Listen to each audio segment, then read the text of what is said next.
tengah beredar video detik-detik kecelakaan tunggal motor yang sedang ramai dilalui banyak kendaraan. Hal itu dilansir dari unggahan Instagram @zonasalatiga pada Rabu tanggal 15 Juni tahun 2022. Pada keterangan unggahan menyebutkan bahwa insiden itu terjadi di Jalan Sambung Oyot, Kabupaten Jepara, Jawa Tengah. Dalam video rekaman CCTV memperlihatkan kondisi ruas jalan yang tengah ramai dilalui oleh kendaraan.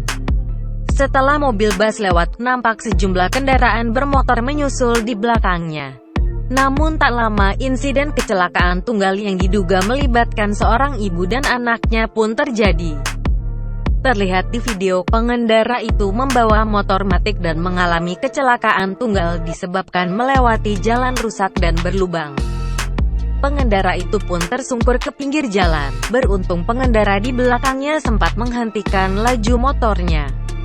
Korban pun dibantu oleh pengendara lain. Nampak ibu dan anaknya itu pun kembali berdiri.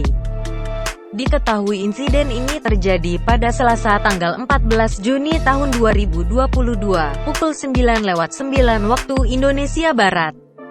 Warganet pun banyak yang meninggalkan tanggapannya pada video yang berdurasi 1 menit ini.